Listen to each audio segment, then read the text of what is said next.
A major NASCAR silly season domino has fallen as it has been announced this morning that Kyle Busch will return to Richard Childress Racing in 2026 and continue driving a number 8 car for Richard Childress Racing. What's going on, guys? It's Daniel and welcome back to our video. As I just said a second ago, we got some pretty massive major breaking news this morning as it has been officially announced and confirmed that Kyle Busch will return to Richard Childress Racing in 2026 and continue driving the number 8 car for next year. Here's the news this morning. Contract extension. Kyle Busch will return to RCR through 2026 per announcement today at Charlotte Motor Speedway. Here's what Richard Childress said about Kyle Busch returning to the team next year. Kyle has been great to work with. I love the drivers that I don't like to lose.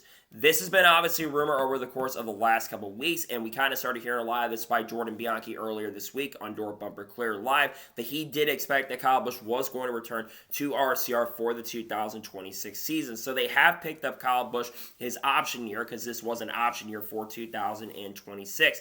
Kyle Busch so far this year in 2025 has obviously had a very solid season, but there was always that kind of rumor and speculation whether Kyle was going to return to RCR next year. But RCR, when you look at the landscape, when you look at the silly season landscape especially, there's really not a lot of better options out there currently at the moment. Some people bring up Spire Motorsports, but Spire Motorsports, all 3 drivers are under contract currently at the moment. Michael McDowell's got a multi-year deal through 2026. Justin Haley has a contract through next year to my understanding. And Carson Hocevar, he's got a long-term deal with Spire, and he's not going anywhere anytime soon. You look at 2311, people have brought up the possibility of him going to 2311 Racing, but all 3 drivers are signed through in 2026. Bubba Wallace is signed for multiple years through 26. Tyler Reddick has a contract long term, I believe pretty much to the end of the decade. And then Riley Hurts, he has a multi-year deal, plus 2311 got the charter from Stuart Haas Racing, and Riley Hurts' family's helping pay for that charter. And if they lose one of those drivers, Corey Heim's right there waiting in the wings to go there, considering he's under their development program currently at this particular moment. Some bring up Joe Gibbs Racing, but I believe all 4 drivers have contracts through next year. Some thought maybe Denny Hamlin could retire at the end of the season, but Denny Hamlin, I believe, is going to stay next year, but he might retire at the end of 2026. Now, one thing that's interesting here is we're going to be having this conversation once again about 2027, because it's only a 1-year deal. There were rumors and speculation that Kyle Busch could have left the team at the end of 2026, perhaps, or left the end of the year, and maybe sign a multi-year extension with the team. But he's going to save for 1 more season. Now, obviously, in 2027, there are going to be a lot of potential opportunities that could be open. Kyle Larson, Alex Bowman, they're both in contract years for next year, but both I do expect to sign extensions. Yes, Bowman, there will be always that conversation about, Alex Bowman needs to be replaced, but I don't see Kyle Busch being a better driver than Alex Bowman at the moment right now. I think Kyle Busch isn't as strong as he used to be, and Kyle Larson, he's not going to be going anywhere anytime soon. And then really, you've got other drivers, like I said, Bubba Wallace is in a contract year. All the drivers Aspire are going to be in contract years. Trackouts, there's always that rumor conversation whether guys like Daniel Suarez could leave, which we think there's a chance that Daniel Suarez might leave the team at the end of the season. Might go to Call Racing, perhaps, is one of my predictions right now. I think Connor Zilch may take Suarez's or SVGC, but I also do expect Shane Van Gisbergen to be back in that number 88 car next year. Maybe if Suarez does lose the seat to Connor Zilch, we see that happen. But getting back to Kyle Busch obviously is still a very good driver. This year, you look at RCR, right? They want to keep Kyle Busch around. I think Kyle Busch is playing it very, very safe here and not trying to make a bad move and make a lateral move because, like I mentioned with Spire, other organizations, I think RCR is not overall an awful team this year. Last year, they were really bad. Let's be real and honest. They didn't really show the pace and speed. And while they don't have race-winning speed on a week-by-week basis, I think Kyle Busch, in all honesty, has been better this year in 2025 compared to even last season. I think that number 8 car has been definitely a little bit quicker, and I think the speed has been coming on a week-by-week basis at times. I mean, at Texas Motor Speedway, he played some strategy, but he had top 10 speed throughout the event, made a mistake and crashed the car and still finished inside the top 20 despite the fact he got in multiple instances. And remember, Circuit of the Americas, he dominated that race, had the car to beat, and he did a really, really fantastic job in that car. And he was one of the guys that was really strong in that event and had the best car, especially on the long run. So I think it made no sense for him to leave the program right now.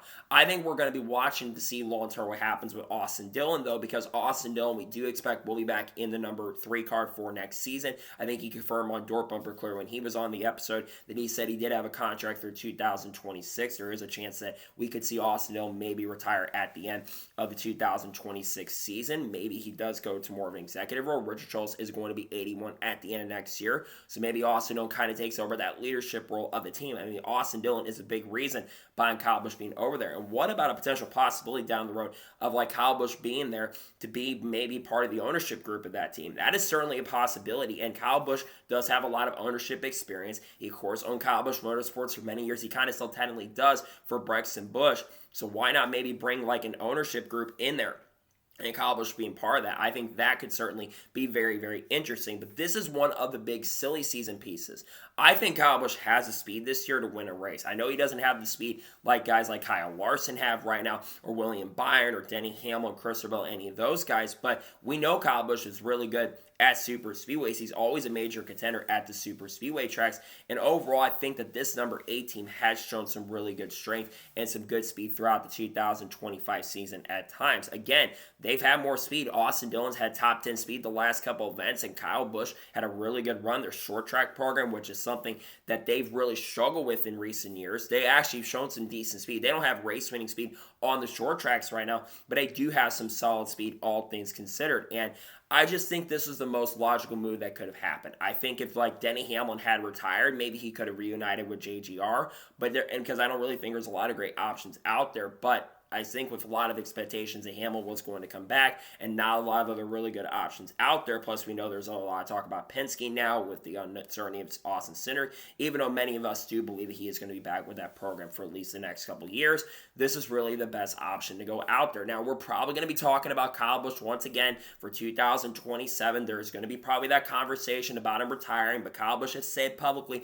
multiple times and reiterated on Denny Hamlin's Actions Detrimental podcast, he did reiterate that he does want to be around for the next 4 or 5 years.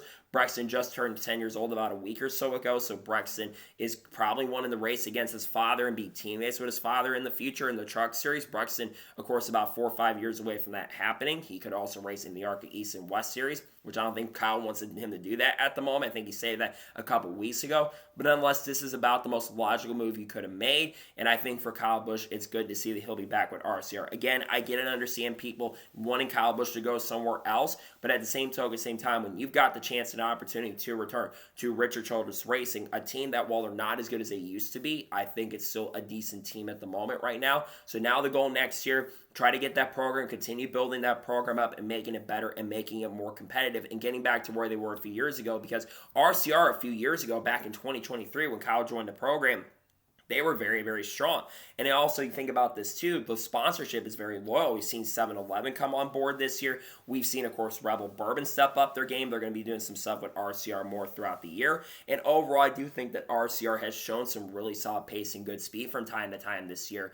And I think the sponsorship's being loyal like Cheddar's, because Kyle Busch, one of the reasons he left, of course, Joe Gibbs Racing in 2022 is because M&M's, they were leaving the team at the end of the season. So this is about the most logical move that could have been made. Good to see that Kyle Busch will be back with RCR next year. I do expect some good speed from this number 8 car going forward into the future. So that is going to today's special breaking news report on Kyle Busch returning to Richard Childress Racing. I want to thank you guys for watching. Please subscribe to the channel. Notifications on so if I win a video, it does go live on my channel. Follow me on Twitter, Facebook, and Instagram, and support me on Patreon as well. List question below that and comment your thoughts below on today's episode. How do you think Kyle Busch will do in 2026, and are you excited to see that he is back with this program next year? Let me know your thoughts in the comments below. In a couple hours from now, we're going to see reactions to the Coca-Cola 600 qualifying section, and then, of course, we're also going to have the Xfinity Series race review. Tomorrow on the channel, you're going to see the starting lineup for the Coke 600. You're going to see the Indy 500 review, and you're also going to see the Coca-Cola 600 race review.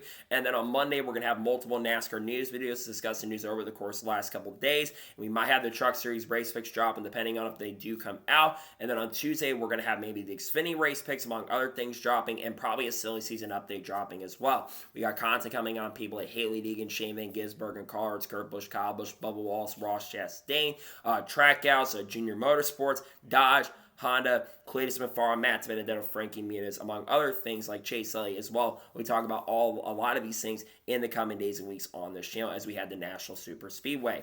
So anyways, like I said, I want to thank you guys for watching today's episode, and I'll see you guys next time for more great, awesome NASCAR content and other motorsports content on the channel like this. Take care, everybody.